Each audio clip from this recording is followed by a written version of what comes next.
nutrition is key, and I know you and I are going to discuss some of that down the road here, but you definitely want to watch what you put in your body if you're worried about that belly fat and wanting to get, bathing suit season's around the corner now, and coming very soon. People want to get their bathing suit bodies ready. So of course. Now, I know you, just like myself, have been in the mall, and you see these people walking around with these weights on their ankles or weights on their arms.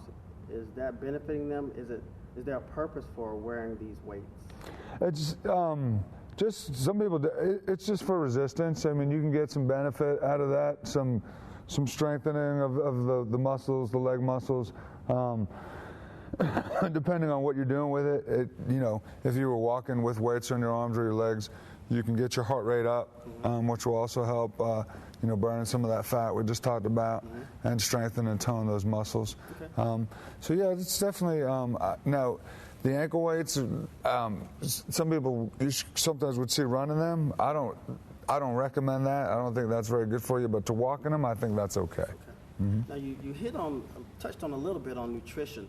A lot of my friends, and I don't profess to be a weightlifting champion, but I do work out on a regular basis, and protein was recommended to me as a supplement to help build muscle. Or could you elaborate on the protein use? Is it good for us, or is it something that we shouldn't use at all? No, protein is definitely really important for your muscles. Your muscles made up about 20 to 30% of protein. So protein, it's key to help the muscle repair, grow, stay strong. So it's definitely a key factor. And someone who exercises regularly, a lot of people, especially I find with women, they're not getting the protein intake that they need, and they're wondering why their muscles aren't leaner. And what I tell people who are exercising regularly up there, you look at your body weight, and you almost want to get as many grams of protein, whatever your body weight is, somewhere in that range. I weigh 220 pounds. I try to get 220 grams of protein a day. But it's also important not just to rely on that protein supplement, but still your regular meals are important as well, in addition to the protein supplement. Oh, absolutely, yeah.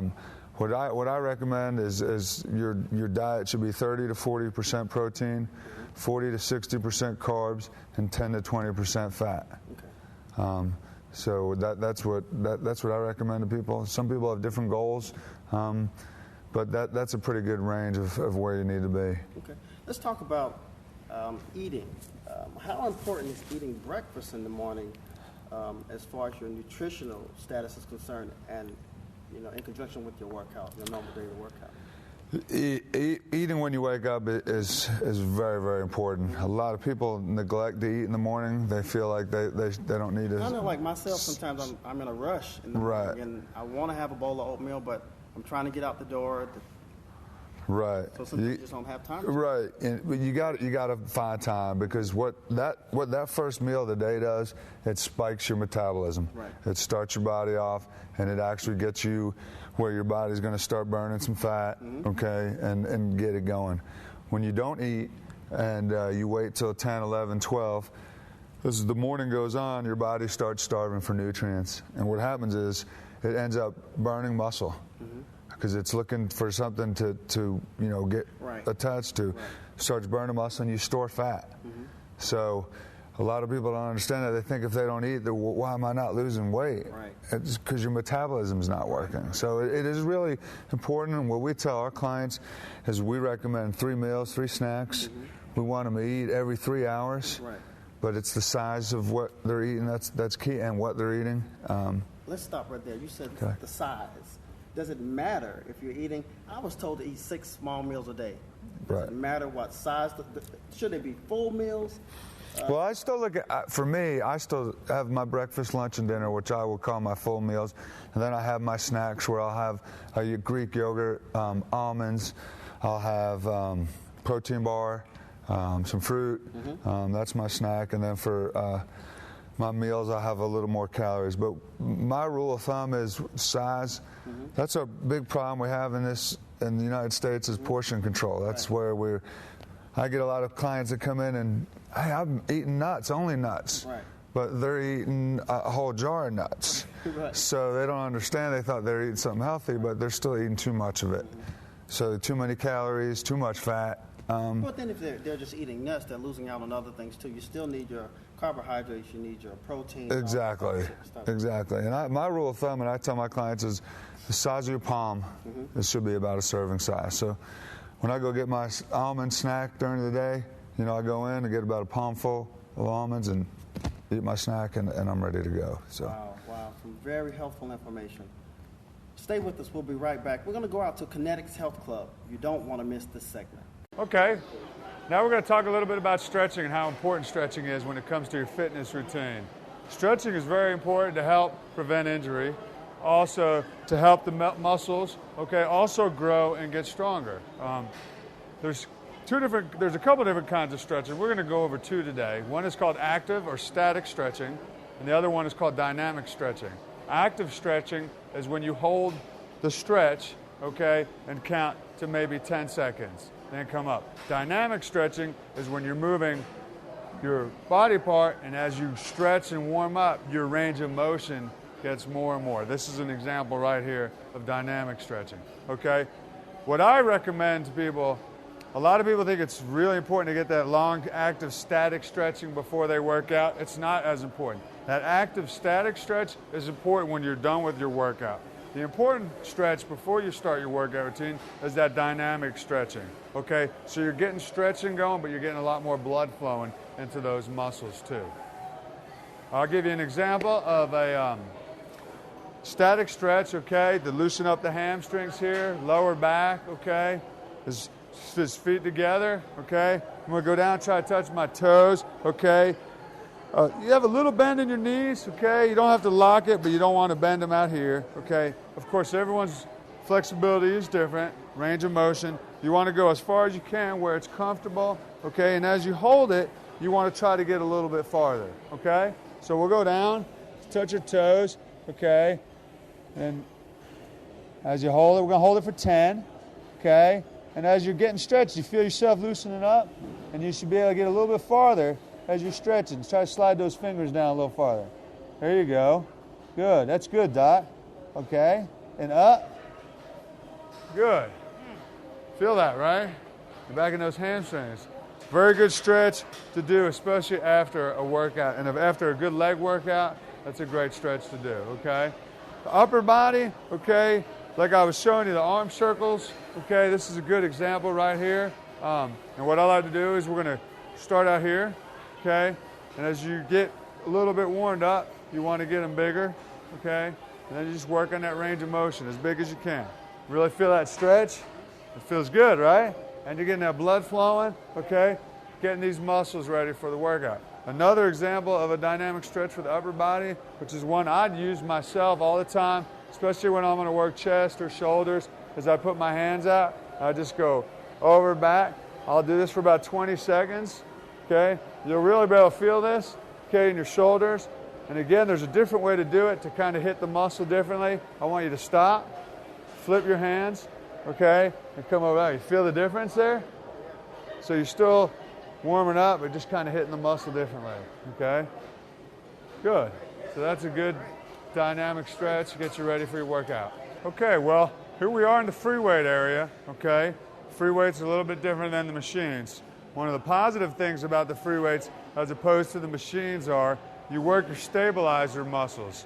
The difference with those machines is when you do an exercise, your plane is always the same way.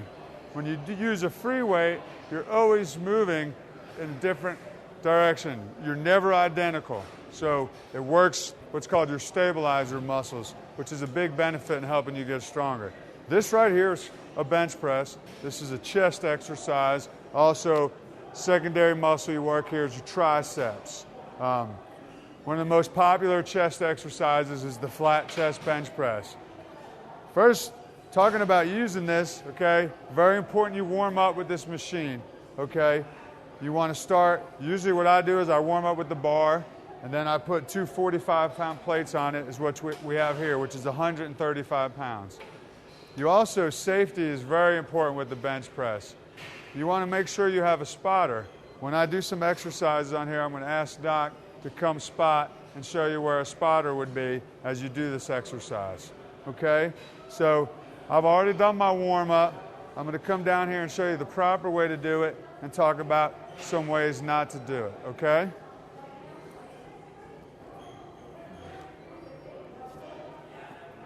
First thing as you get under the bench is making sure you get your hands aligned. They have little marks on the bar right here, and this right here shows you this is the middle, and they have marks right here where I like to put each hand. Okay? Come back, all right? And you're going to lift the weight up, okay? You're going to bring it down to your chest. Some people just bring it here and they think they're doing a bench press. You really should bring it all the way down to your chest. You don't have to touch it, but just about down. Your head's back and you're going to push it up, okay? I recommend not locking out your elbows when you push it up, giving a slight bend. If you lock your elbows out like that, you can injure yourself. So what a couple repetitions, correct one, should look like would be like this. So down and up, down and up, down and up. Okay, down to the chest and pressing back. Okay. Some of the things people do wrong when they use the bench press is they come down too fast. They don't control the weight. Okay. You always want to make sure you control the weight. Unless you're going to be a college football player and you're working on explosion, that's the only time you'd want to let it come down hard and push it out fast. But you really want to control the weight every time you bring it down. Again, the spotter is very important. I'm going to ask Doc to come on in here and show you what the role of a spotter would be as you do a bench press exercise. Now, I know, Doc, do you know how to spot on the bench press? Okay. I thought he did, so we're going to get started. He's going to show you what a spotter would do. Sometimes people who have a spotter, they like to ask for what's called a lift off, okay? Instead of lifting it off themselves, they'll have the spotter help, which is really good, especially if you're trying to go with heavier weight. It saves a little bit of energy from you having to lift it up. So I'm going to ask him for a lift off. We're going to count 1, 2, 3. He's going to help me lift it off, and we're going to do a couple more correct reps. I'm going to show you what, if I fatigued, why it's very important that my spotter is here to save me. Okay, so again, I'm going to get comfortable, align my hands properly. Okay, I'm going to count to 3, and Doc's going to give me a lift off. 1, 2, 3. All right, so see right there, he helps save energy, okay? So we're coming down, back up, always controlling the weight, okay? And what happens when you fatigue, if I'm getting tired, my spotter's there to help me pick it up. Which, when doing a bench press exercise, always have a spotter with you. I hope everyone learned a lot about fitness. Something I recommend to most people when you get back into fitness, if you do join a health club, is make sure you have set some goals, get a fitness assessment, maybe work with a trainer once or twice to make sure you get started off on the right foot. Most people don't know this, but 5% of people who join a health club achieve their fitness goals.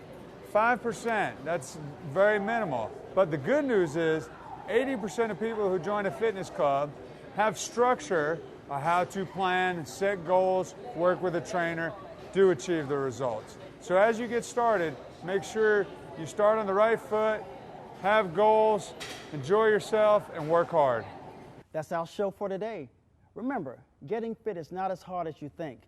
Just a commitment to move and make good choices every day.